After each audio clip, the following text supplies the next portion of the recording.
नमो नमः दोस्तों। तो आज हम जानेंगे कि श्राद्ध क्या है, कब मनाया जाता है और क्यों मनाया गया है और किस दिन कौन सा श्राद्ध होता है, और अगर हमें नहीं पता है तो कैसे हम उनको मनाएं, अपनी परंपरा को कैसे हम लोग चलाते रहें। तो सब हम जानते हैं। तो सबसे पहले हम जानते हैं कि श्राद्ध किसे कहते हैं। तो श्रद्धा भाव से जो किया जाए, जो दिया जाए, उसे श्राद्ध कहते हैं। श्रद्धा शब्द से श्राद्ध की उत्पत्ति हुई है। तो जो भी हम लोग अपने पितरों के निमित्त करें तो वो श्रद्धा भाव से हम लोग दें उनको।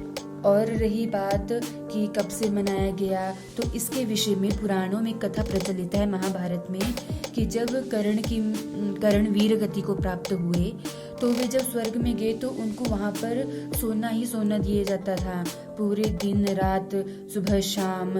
तो फिर कर्ण ने इंद्र से पूछा कि हे इंद्रदेव, कि प्रभु मुझे खाने के लिए भोजन चाहिए और मुझे नहीं मिल रहा है कुछ, मुझे सोना चांदी या आभूषण दिए जा रहे हैं। तो इंद्रदेव ने पता क्या कहा, तो इंद्रदेव कहते हैं कि हे कर्ण, कि तूने अपने पूरे जीवन में सोना चांदी का दान किया और तूने जो दान किया वो तुझे मिल रहा है, और तूने अपने पितरों के निमित्त कुछ नहीं दिया, तो इसलिए तुझे भी कुछ प्राप्त नहीं हो पा रहा है।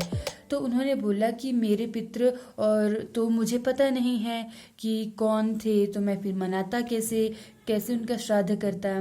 तो फिर इंद्रदेव ने कहा कि ऐसा है कि अगर ना भी पता हो तो तब भी उनके निमित्त कुछ ना कुछ श्रद्धा भाव से करना चाहिए। तो उस समय हमारे शास्त्रों में क्या है, हर एक चीज का विधान है, हर एक प्रकार का सॉल्यूशन है। तो उन्होंने इंद्रदेव जी ने कर्ण को 16 दिन के लिए फिर से पृथ्वी लोक पर भेजा कि जाओ आप अपनी गलती को सुधार कर आओ।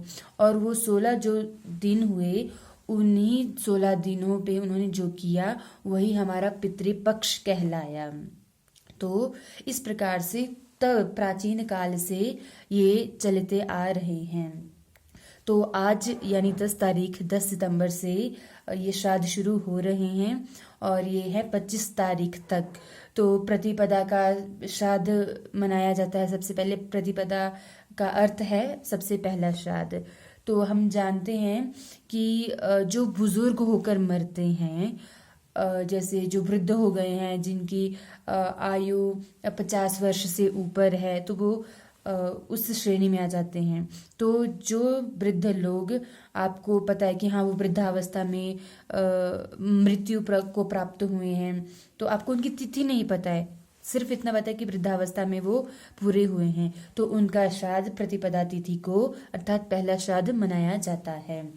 और इसी प्रकार जो द्वितीय तिथि को, जिनकी जब हम बोलते हैं कि वो उस तारीख को मरा था, तो उस प्रकार द्वितीय तिथि को जो मरते हैं तो द्वितीय तिथि पर उनका श्राद्ध किया जाता है।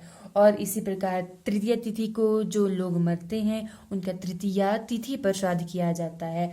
और उसी प्रकार जिनका देहांत चतुर्थी तिथि को होता है तो उनका चतुर्थी वाले दिन श्राद्ध किया जाता है। और सबसे उसके बाद अब ये मन में प्रश्न आता है कि जो अविवाहित है, चाहे वो लड़का है चाहे वो लड़की है, अविवाहित है, जिनकी शादी नहीं हुई है और वो मृत्यु को प्राप्त हो जाते हैं, तो उनका श्राद्ध पंचमी तिथि को मनाया जाता है। पंचमी तिथि का उपनाम कुमारा पंचमी भी है। तो जिनकी शादी नहीं हुई है और शादी से पहले मृत्यु को प्राप्त हो गए हैं तो उनका श्राद्ध मनाया जाता है पंचमी को। और उसके बाद आता है जिनकी मृत्यु षष्ठी को हुई होती है तो उनका षष्ठी तिथि पे श्राद्ध किया जाता है। और उसी प्रकार जिनका सप्तमी पर देहांत हुआ होता है तो उनका सप्तमी तिथि पर श्राद्ध किया जाता है। और उसी प्रकार अष्टमी तिथि को जिनकी मृत्यु हुई है उनका अष्टमी तिथि पर श्राद्ध किया जाता है।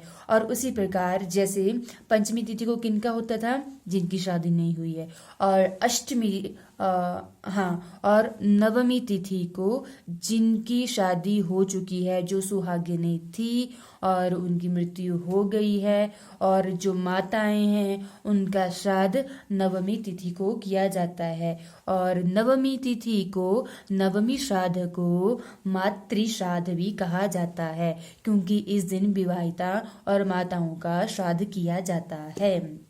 और उसके बाद आता है दशमी तिथि। जिनका देहांत दशमी तिथि को हुआ है उनका श्राद्ध दशमी तिथि को माना जाता है। और उसके बाद आता है एकादशी। एकादशी को जो साधु संत सन्यासी हुए होते हैं, और मतलब कि हाँ वो संत थे, वो पंचलीन में विलीन हो गए हैं और उनकी तिथि नहीं पता है, तो एकादशी वाले दिन उनको स्मरण करके हमें श्राद्ध करना चाहिए उनका। और उसके बाद आता है द्वादशी। जिनकी अकाल मृत्यु हो गई, अर्थात आयु से पहले, कि जब हम बोलते हैं ना उनकी तो आयु ही कुछ नहीं थी मरने की, पर चलो मर गए, तो उनकी द्वादशी वाले दिन श्राद्ध किया जाता है। और हाँ, और जिनकी तिथि ना पता हो तो उनका भी कर सकते हैं कि हाँ अकाल मृत्यु मरे थे पर उनकी तिथि नहीं पता, तो उनका भी हम लोग द्वादशी तिथि को कर सकते हैं। और उसके बाद आता है कि जो बाल्यकाल में बच्चे मर जाते हैं, है ना, तो उनका श्राद्ध त्रयोदशी वाले दिन ही होता है। बच्चों का त्रयोदशी वाले दिन श्राद्ध होता है।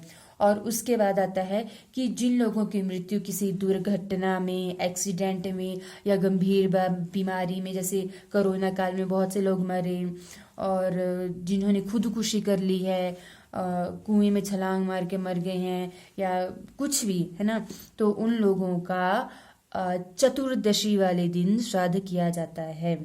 और अंतिम आता है अमावस्या श्राद्ध, अर्थात 15वां श्राद्ध, तो उसको हम अमावस्या श्राद्ध कहते हैं। और अमावस्या श्राद्ध को सर्व पितृ श्राद्ध भी कहते हैं, कि जिनकी आपको तिथि नहीं पता, जो हमारे ज्येष्ठ हैं कुछ नहीं पता, तो उनका हम सर्व पितृ श्राद्ध वाले दिन श्रद्धा भाव से श्राद्ध करते हैं।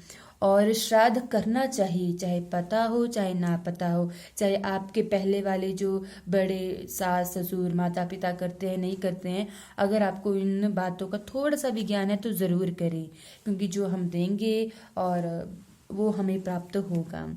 और अगर आप सोचते हैं कि हाँ कौन सा ये जाएगा उनको, ये वो सो बहुत से बातें आलतू फालतू की कर लेते हैं, पर ऐसा कुछ नहीं है।